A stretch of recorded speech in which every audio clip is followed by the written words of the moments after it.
name is Elizabeth Savion, and thank you for joining me on another episode of this podcast. I'm here at Hi Hello Labs in downtown Orlando, where you can find anything for your events, your podcast production, or any video audio needs. They are amazing, and I love my studio space, as well as the people that come on to share their stories. And so if you haven't already, make sure to subscribe to this podcast and leave a review. All of that helps us to grow this podcast and grow the community where we talk about healing, how to cultivate friendships, and how to become the best version of yourself.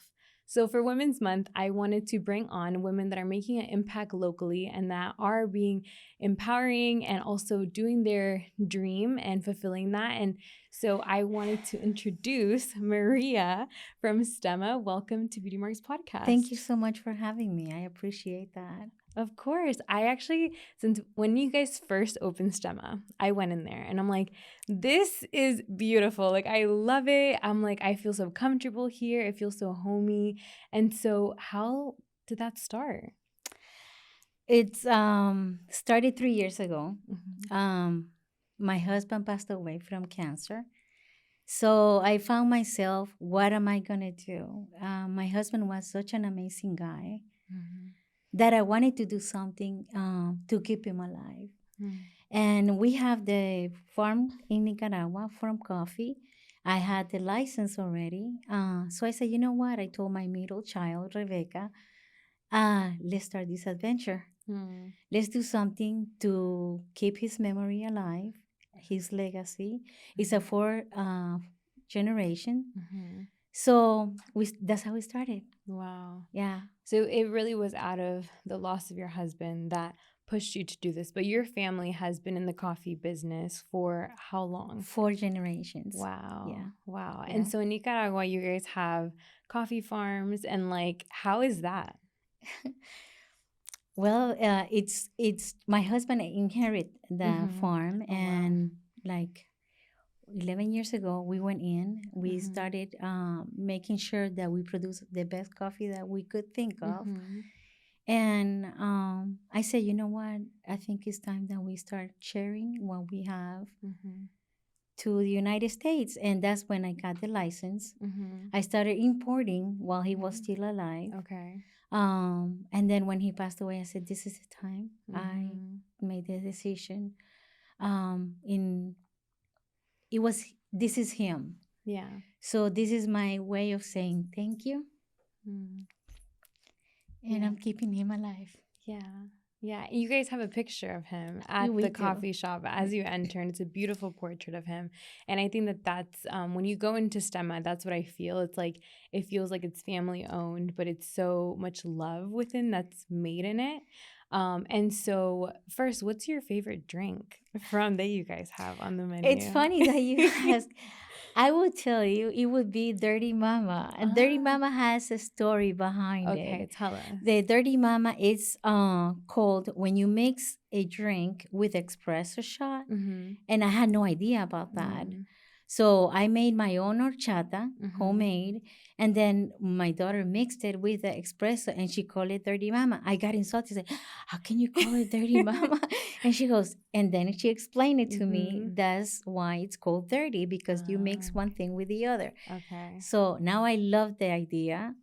It's somehow people are loving it. So I'm so happy that it's there. And it was my creation. I love that. You see, you got to try different things out to make it happen. I'm always thinking, what can I do? What next can we do? And actually, my favorite drink that I've been drinking since you guys opened is the huerito. Huerito. Oh, it's so good. It's like with pineapple foam, right, on the top.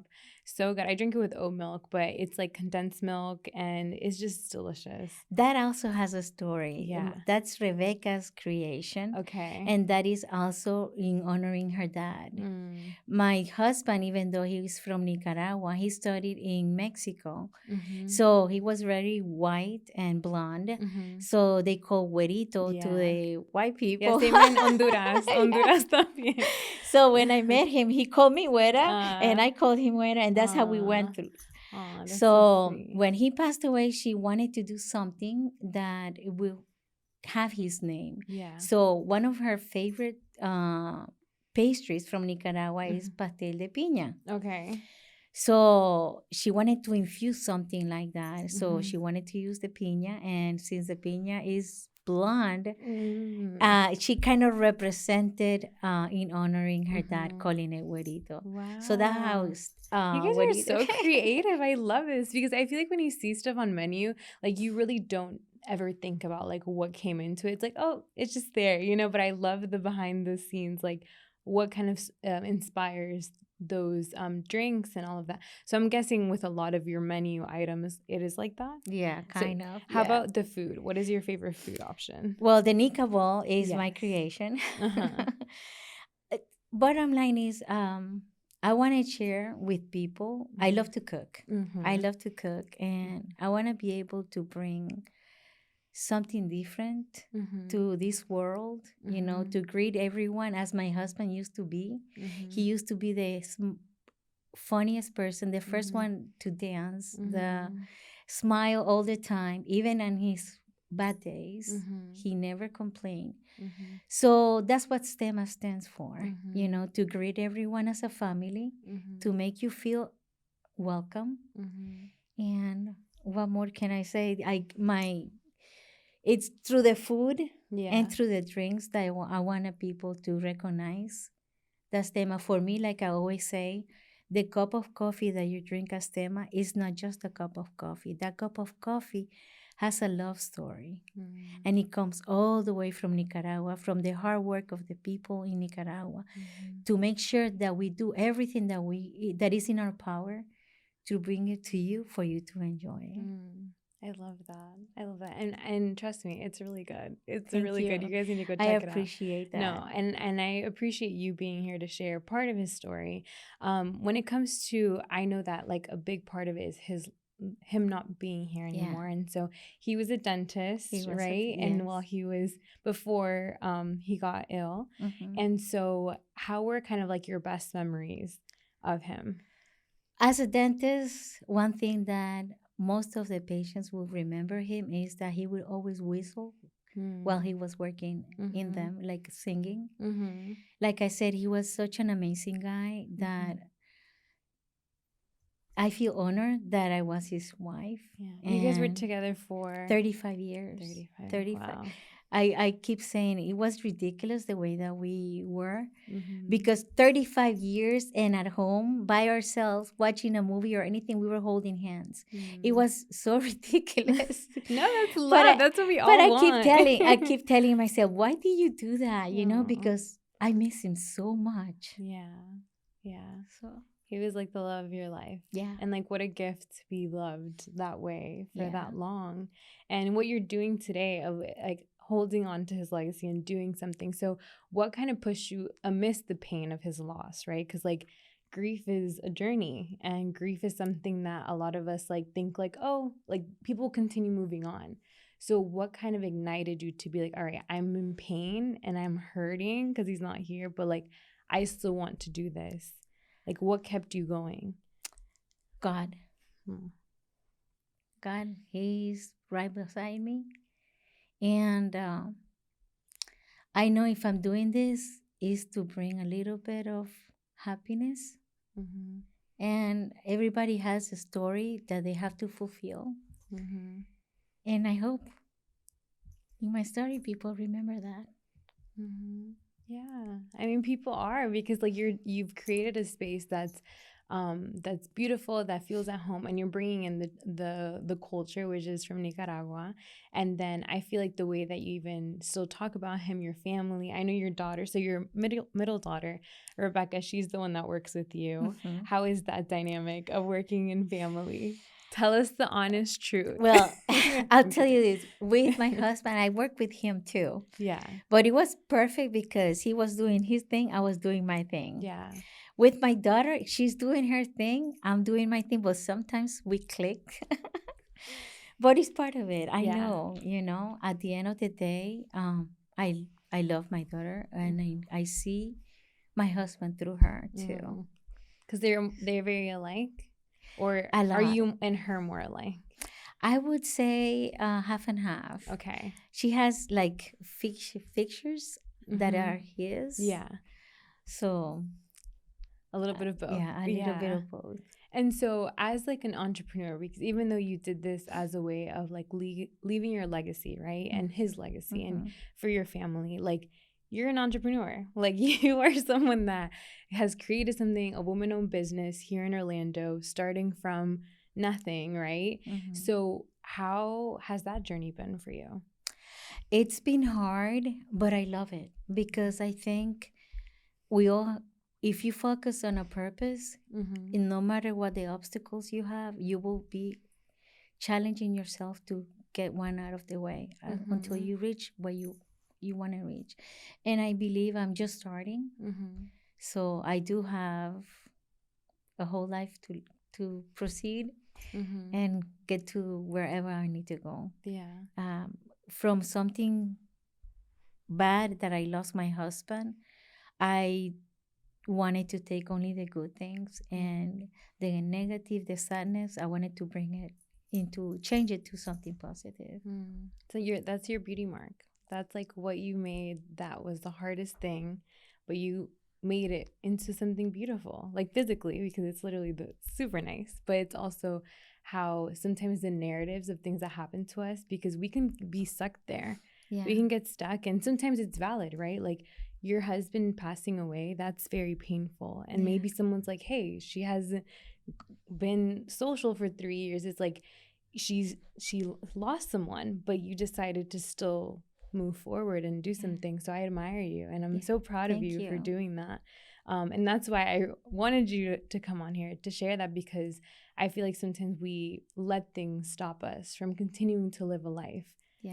What were you doing before everything happened? Like, what were you doing before you became an entrepreneur? Well, like I said, I was working with him. So I was 24 hours with him. We worked together. So more on the operations part of the business? Correct. Okay. Yeah. So that's kind of your role within now. Pretty much. Okay, nice. And so what kind of where do you see Stemma going now? Well, I go one day at a time. I do have high dreams, big dreams for Stemma, because my purpose is to make a chain of love. So any way that I can reach to anybody through a cup of coffee, I'll be happy for that. Yeah. So as someone that goes to a coffee shop and doesn't really know that much about coffee, we're just like, we drink it and it's so great. What is something that we should know about the backstory of coffee, or like?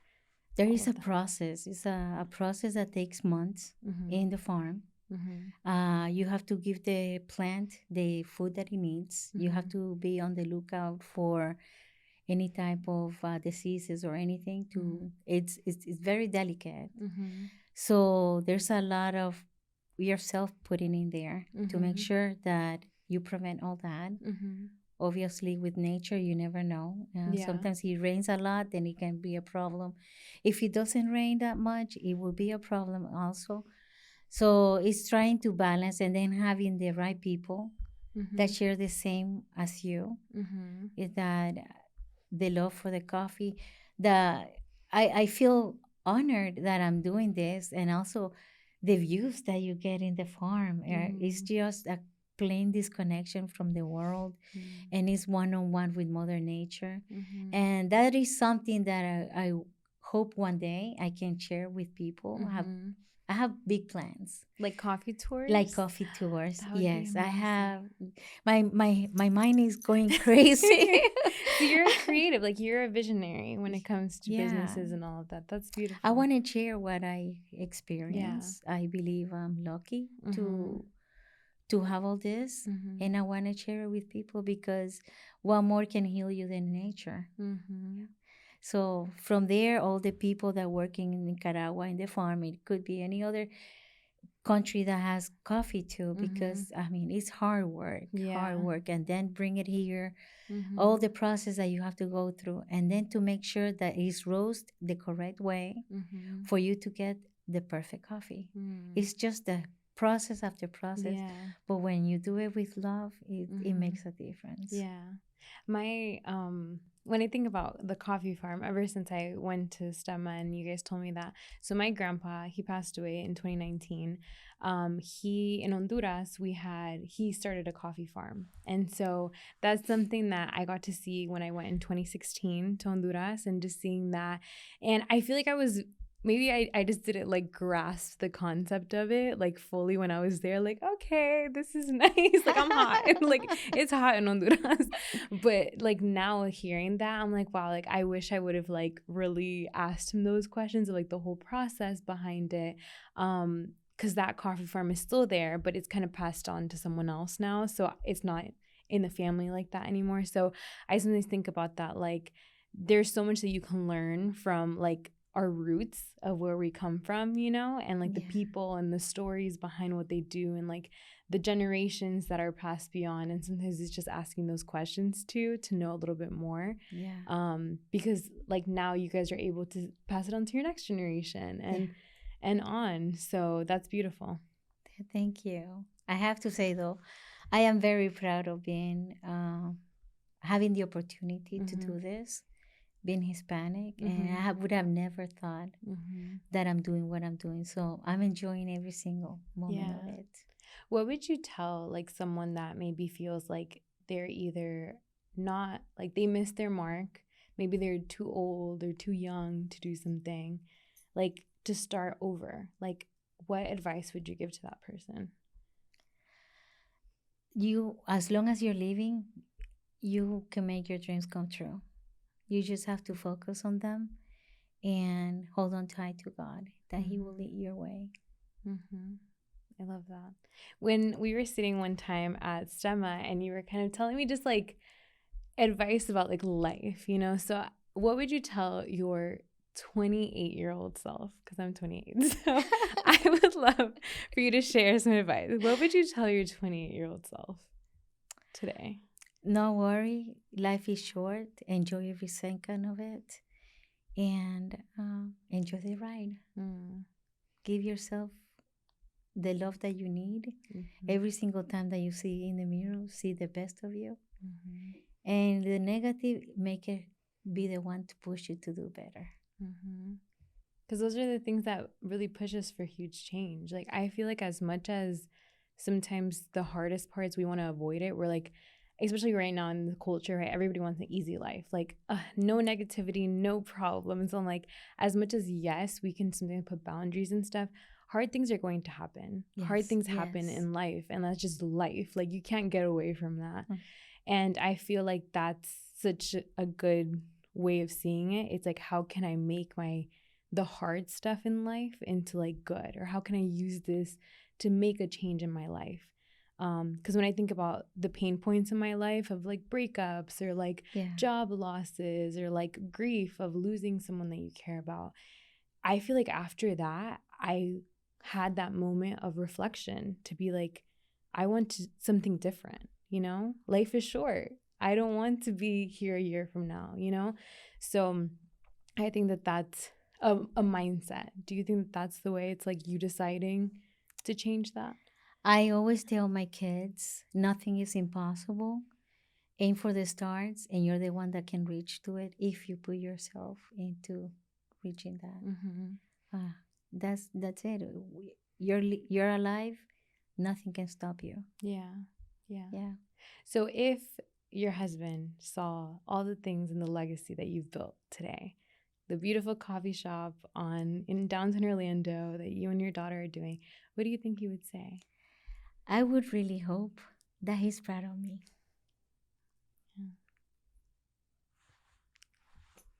Yeah. He is proud of you. He is. And you're doing an amazing job. And I love for you to share today a little part of him and a little note. And I can see even in like your tears, it's more of just because of all the love that you have, and like how you said that you miss him. And that's beautiful, because you're doing that here. Like, you still did it, and you can say that you did that for him. Yeah, that's right. I'm doing it for him. Yeah. You're like, we're gonna need some tissues. Yeah, I think we do. We cry here on Beauty Marks podcast. It's okay. No, but thank you for sharing part of his story. And I know that for someone that maybe feels like they had something hard happen in their life, it's like you are encouraging them with that, you know? So at least as a business owner in that area, as a woman, what are maybe some challenges that you've had to overcome for yourself to be like in the room? Like, do you get faced in the coffee industry, or is there a lot of women? I don't know much about that. I do know that throughout all this, I have met so many nice people that have been able, that help us through the beginning without even knowing us. So what can I say? Don't give up. Just do what your heart tells you, and I know you will always find your way. Yeah. And there's always people willing to help out. Always.